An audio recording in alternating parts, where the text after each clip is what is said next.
दोस्तों, मैं फ़ज़ाकिर हुसैन अपने चैनल में आपका इस्तकबाल करता हूं। आज मैं आपके सामने पेश कर रहा हूं नीट 2015 का फिजिक्स पोर्शन का सॉल्यूशन। नीट में 45 प्रश्न फिजिक्स के आते हैं, तो हम 1 से 10 और 11 से 20 तक के क्वेश्चंस का सॉल्यूशन अपलोड कर चुके हैं, जिसका लिंक डिस्क्रिप्शन में दे दिया जाएगा। आज हम शुरू करते हैं 21 से। 21वां प्रश्न है, एक आदर्श द्विपरमाणु गैस की 1 मोल का ए बी मार्ग के अनुदिश ए से बी तक संक्रमण होता है। ये हमारा फिगर दिया गया है, ए से बी तक संक्रमण हो रहा है और ये द्विपरमाणु गैस है और उस द्विपरमाणु गैस का 1 मोल है। इस संक्रमण के दौरान गैस की आंतरिक ऊर्जा में परिवर्तन होगा। तो गैस की आंतरिक ऊर्जा में परिवर्तन क्या होगा, यहाँ से देख रहे हैं। एक्स अक्ष पर हमारा आयतन है और वाई अक्ष पर है दाब। दाब किलो पास्कल में है और आयतन मीटर क्यूब में। ए से बी तक संक्रमण होता है, तो ए से बी तक गैस की आंतरिक ऊर्जा में परिवर्तन कितना होगा, तो इसके लिए हमारे पास फॉर्मूला है NCV डेल्टा टी। द्विपरमाणु गैस के लिए CV का मान हमारा 5/2R होता है। N इंटू CV की वैल्यू लगा दें 5R/2 डेल्टा T, यानी T B पॉइंट से T A तक पॉइंट में ताप में क्या परिवर्तन होता है, ये हम देखेंगे। ये हो जाएगा N 5R/2। इसमें ताप तो दिया नहीं है, लेकिन आयतन और दाब दिया गया है, तो यहाँ से हम देखेंगे दाब B पॉइंट पर, आयतन B पॉइंट पर upon NR minus PAVA upon NR। यहाँ देखें N से N कट जाएगा और R से R कट जाएगा, तो ये बचेगा 5/2 PB, या B पॉइंट पर दाब 2 होगा और आयतन B पॉइंट पर है हमारा 6 माइनस A पॉइंट पर दाब 5 और A पॉइंट पर आयतन जो है वो 4। तो ये हो जाएगा 5/2 12 माइनस 4 पंजे 20। ये हो जाएगा 5/2 गुणा माइनस के 8, 2 से कट जाएगा, 2 4 को 8 माइनस 4 पंजे 20। चूँकि दाब हमारा किलो पास्कल में था, इसलिए आंतरिक ऊर्जा का जो वैल्यू आएगी वो किलो जूल में आ जाएगी। तो ऑप्शन में देखते हैं, ये है बी ऑप्शन में -20 किलो जूल, तो बी ऑप्शन हमारा सही है। अगला प्रश्न 22वां है, स्वातंत्र्य कोटि N के पदों में किसी गैस की 2 विशिष्ट ऊष्माओं के अनुपात यानी CP/CV बराबर गामा का मान होता है। तो क्या होगा, ये हमें निकाल लेंगे। स्वातंत्र्य कोटि N के पदों में नियत ताप पर गैस की विशिष्ट ऊष्मा हमारी CV, यानी निश्चित आयतन पर विशिष्ट ऊष्मा CV बराबर N/2 इंटू R होती है। अब हम जानते हैं CP माइनस CV बराबर R होता है, तो फिर CV हमें मालूम है, CP बराबर कितनी हो जाएगी, R प्लस CV और R plus N/2 into R। R को कॉमन ले लें तो ये आ जाएगा 1 प्लस N/2। ये CP आ गई। अब हमारी जो गामा है वो CP अपॉन CV बराबर, CP हमने निकाली है R इंटू 1 प्लस N/2 और CV हमारी NR/2। यहाँ से R से R कैंसिल हो जाएगा, N/2 से डिवाइड करें तो 1/N/2 होगा, ये उल्टा हो जाएगा, तो ये आ जाएगा 2/N प्लस N/2 कट जाएंगे, 1 आ जाएगा, तो ये आ जाएगी 2/N प्लस 1। यही हमारा गामा की वैल्यू होगी 1 प्लस 2/N, तो C ऑप्शन हमारा सही है। 2 विस्थापनों y1 a sin omega T तथा y2 b cos omega T के अध्यारोपण से प्राप्त परिणामी गति होगी। तो सरल आवर्त गति नहीं होती है, तो ये तो गलत है, क्योंकि ये सरल आवर्त गति ही होगी। परिणामी विस्थापन हमारा y अगर माना तो ये हो जाएगा y1 प्लस y2 तो ये है हमारा A sine omega T plus B cos omega T. तो A sine omega T plus B, इसको भी हम साइन में बदलते हैं तो sine omega T plus pi by two, यानी sine pi by two plus theta cos theta होता है। तो अब ये हमारा आ गया परिणामी विस्थापन। ये हमारा होगा सरल आवर्ती गति होगी, तो ये तो गलत हो गया। अब हमें तीनों ऑप्शन में आयाम निकालना है, कौन से आयाम की सरल आवर्ती गति होगी। तो इसका आयाम कितना होगा, अगर हम आयाम ए मान लेते हैं तो ये आ जाएगा, दो विस्थापन हमारे दिए गए हैं। तो इसमें हमारा अगर पहले विस्थापन का a1 हो तो a1 square plus a2 square plus 2a1 a2 cos phi, जहाँ फाई हमारा फेज डिफरेंस है। फेज डिफरेंस हमारा कितना आया है इस दोनों विस्थापनों में, ये है हमारा पाई बाई टू। फाई की वैल्यू क्या है, पाई बाई टू। अब यहाँ से हम a1 स्क्वायर प्लस a2, यहाँ स्मॉल a और b हैं, यहाँ a1 a2, तो a square plus b square हम इसको लिख सकते हैं 2ab cos pi by to. Cos pi by to का मान 0 होता है, तो ये पूरा पद ही 0 हो जाएगा। तो परिणामी आयाम जो आ जाएगा वो a square plus b square. तो ये देखते हैं root a square plus b square आयाम की सरल आवर्ती गति होगी, तो हमारा सी ऑप्शन सही है। 24वें प्रश्न में देखते हैं, यदि किसी सरल रेखा के अनुदिश सरल आवर्त गति करते हुए किसी कण की दूरी मूल बिंदु से x1 x2 होने पर उनके वेग क्रमशः v1 v2 हैं, तो इस कण का आवर्तकाल कितना होगा। तो आवर्तकाल हमें निकालना है, तो अभी आयाम दिया नहीं है, तो मान लेते हैं, माना सरल आवर्त गति करते हुए कण का आयाम कैपिटल A है, तो फिर x1 पर कण का वेग v1 है, तो v1 स्क्वायर बराबर होगा omega square a square minus x1 square. Omega हमारा कोणीय वेग है,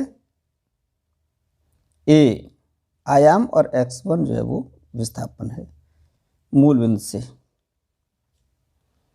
इसी तरीके से v2 निकालें तो v स्क्वायर बराबर हो जाएगा omega square a square minus x2 square. दोनों समीकरणों को हम घटा दें, तो घटाने पर क्या होगा, चिन्ह बदल जाते हैं, माइनस हो गया, ये भी माइनस हो गया, ये माइनस था प्लस हो गया, तो इधर हो जाएगा v1 square minus v2 square. ये हमारे कोष्ठक हैं, तो ओमेगा स्क्वायर को बाहर ले लें, तो यहाँ से ये a माइनस हो गया, a प्लस हो गया, ये कट जाएगा, ये समान है a स्क्वायर। तो यहाँ एक x2 प्लस का है, तो x2 पहले ले लेंगे, x2 square minus x1 square. यहाँ से ओमेगा की वैल्यू हमारी आ जाएगी, चूंकि यहाँ पर स्क्वायर है, स्क्वायर हटाएंगे तो रूट आ जाएगा यहाँ, तो ये x1 x2 अपॉन में आ जाएंगे, तो v1 square minus v2 square upon में आ गए हैं x2 square minus x1 square. ये हमारा कोणीय वेग है, हमें निकालना है आवर्तकाल। तो कोणीय वेग जो होता है वो होता है 2 पाई अपॉन टी के बराबर, जहाँ कैपिटल टी हमारा आवर्तकाल है, यहीं से हम आवर्तकाल निकालेंगे। तो फिर टी बराबर आ जाएगा 2 पाई, इसको टी को इधर ले लें, इसको इधर ले लें, तो ये इधर आके उल्टा हो जाएगा, तो x2 square minus x1 square upon v1 square minus v2 square. ये हमारा आवर्तकाल आ गया है। तो यहाँ देखते हैं हम, ये प्लस प्लस के हैं तो कोई नहीं है, x2 अपॉन में है v1, v2 के स्क्वायर का अंतर है, तो ये बी ऑप्शन हमारा सही है। 20 सेमी लंबी किसी बंद आर्गन पाइप की मूल आवृत्ति दोनों सिरों पर खुली किसी नलिका के द्वितीय अधिस्वरक की आवृत्ति के बराबर है, तो इस खुली नलिका की लंबाई कितनी होगी। बंद नलिका के लिए न्यू सी मान लेते हैं, सी से क्लोज, तो ये आवृत्ति होगी v अपॉन 4L के बराबर, जहाँ v जो है वो वेग है और l नलिका की लंबाई है।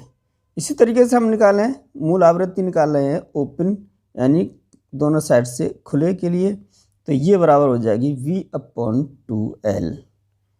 यहाँ से l डैश मान लें इसे, क्योंकि ये खुले पाइप की लंबाई है। अब प्रश्न में जो दिया गया है वो ये दिया गया है बंद पाइप की मूल आवृत्ति। तो बंद पाइप की मूल आवृत्ति हमारी Vc है। दोनों सिरों पर खुली नलिका की द्वितीय अधिश्रक की आवृत्ति के बराबर है, तो ये बराबर होगी 3 ओपन। यहाँ से हम ν और ν0 के यानी खुले और बंद पाइप की जो मूल आवृत्ति है उसको लगा देते हैं। v/4l is equal to 3 into v/2l dash. अब l डैश है हमारी खुले पाइप की लंबाई, v से v कट जाएगा। ये l बंद पाइप की लंबाई है, तो 1/4 इंटू ये 20 सेंटीमीटर दी गई है बराबर 3/2 l डैश। तो l डैश बराबर आ जाएगी, क्रॉस मल्टीप्लाई कर देंगे इसका, तो ये आ जाएगी 20 इंटू 4 इंटू 3/2। यह आ जाएगा 2 × 20, 4 × 12 120 सेंटीमीटर। तो ये आ गई हमारी खुली नलिका की लंबाई 120 सेंटीमीटर। सी ऑप्शन इसका सही है। किसी समांतर पट्टिका संधारित्र की धारिता C है, इसे पहले V विद्युत वाहक बल के सेल से जोड़ा जाता है और फिर सेल को हटा लिया जाता है। इसके पश्चात संधारित्र की 2 पट्टिकाओं यानी प्लेटों के बीच के स्थान को एक परावैद्युत पदार्थ के स्लैब यानी पट से पूरा भर दिया जाता है। इस पदार्थ का परावैद्युतांक है। इस संधारित्र के लिए निम्नलिखित में से कौन सा कथन सही नहीं है? तो कौन सा कथन सही नहीं है इसमें देख लेते हैं। 2 प्लेटों यानी पट्टिकाओं के बीच विभवांतर k गुना कम हो जाता है, ये जो कथन है वो सही है। सी ऑप्शन में दिया गया संचित ऊर्जा में परिवर्तन 1/2 CV² 1/k-1 होता है, ये सही है या नहीं है ये और देख लेते हैं। तो पहली पोजीशन में देख रहे हैं कि संधारित्र की जो धारिता है वो C है, V विद्युत वाहक बल के सेल से जोड़ा जाता है, तो इसमें आवेश जो होगा वो CV के बराबर हो जाएगा। यहाँ से विद्युत वाहक मान निकालना है, तो ये आ जाएगा हमारा Q/C। संचयित ऊर्जा हमारी U आ जाएगी 12 CV²। V की वैल्यू लगा दें 12 C इंटू Q/C, इसका स्क्वायर है तो ये इसका C² C कट जाएगा, तो ये आ जाएगा 1/2 C और ये हो जाएगा Q²। अब देख रहे हैं कि फिर सेल को हटा लिया जाता है, तो सेल को संधारित्र से हटा लेने पर जो आवेश होगा वो नष्ट नहीं होता और संधारित्र की ऊर्जा जो होती है वो के गुना बढ़ जाती है, तो C' बराबर CK, तो V' बराबर आ जाएगा Q/CK। अब नई संचयित ऊर्जा हो जाएगी हमारी U' बराबर हमारा आ जाएगा Q²/2CK 12 CV² से। अब आंतरिक ऊर्जा में परिवर्तन क्या होगा U' माइनस U, यहाँ से निकाल लेंगे U' Q²/2CK माइनस U है हमारा Q²/2C, Q²/2C कॉमन ले लें तो ये आ जाएगा 1/k-1, तो ये आ जाएगी हमारी आंतरिक ऊर्जा में परिवर्तन।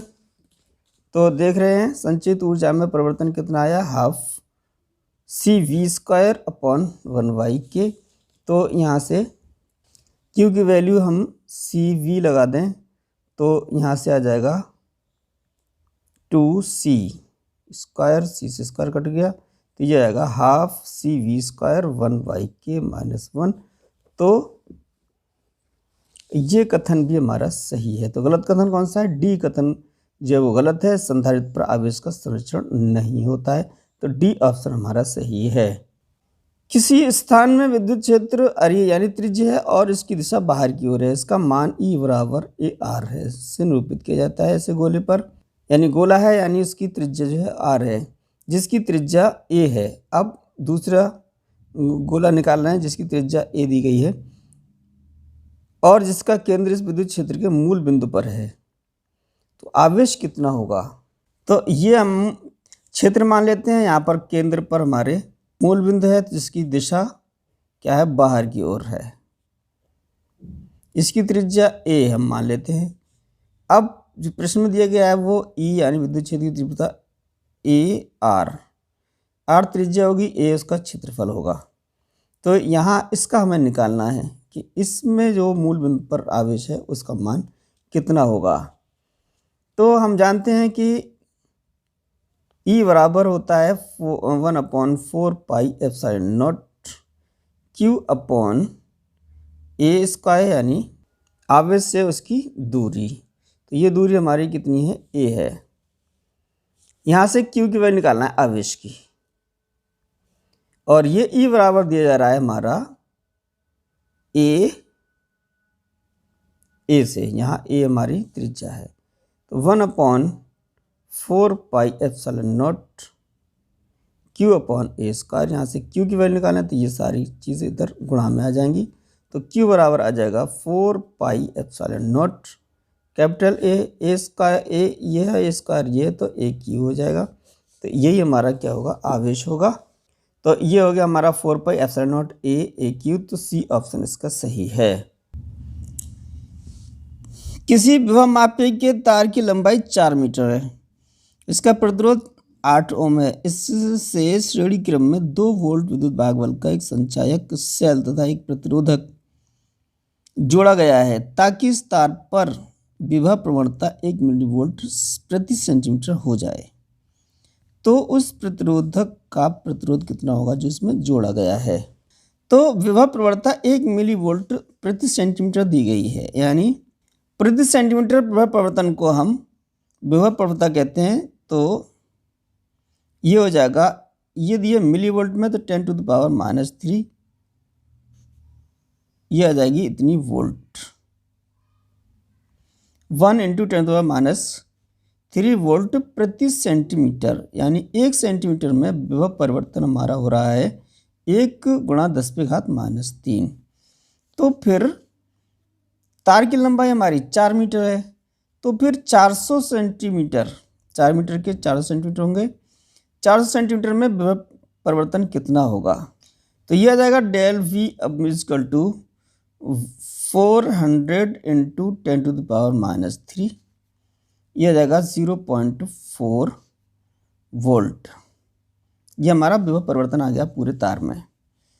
अब तार का प्रतिरोध 8 यानी R बराबर 8 ओम है और विद्युत वाहक बल हमारा 2 वोल्ट है। तो V बराबर हमारा 2 वोल्ट हो गया। अब मान लिया RS प्रतिरोधक जोड़ा जाता है, तो फिर डेल V हमारा कितना होगा? V यानी विद्युत वाहक बल अपॉन R + RS। ये हमारा जो प्रतिरोधक है वो श्रेणी क्रम में जोड़ा जा रहा है। तो ये दोनों R पहले से था, मान लेते हैं वो 8 होगा हमारा। ये RS निकालना है × R। तो ये विभव परिवर्तन 4 मीटर तार के लिए कितना आया था हमारा? 0.4 यानी 0.4 = V कितना दिया है? 2। पहले का प्रतिरोध हमारा 8 है और नया जो जोड़ा गया है वो हम RS मान लेते हैं × 8।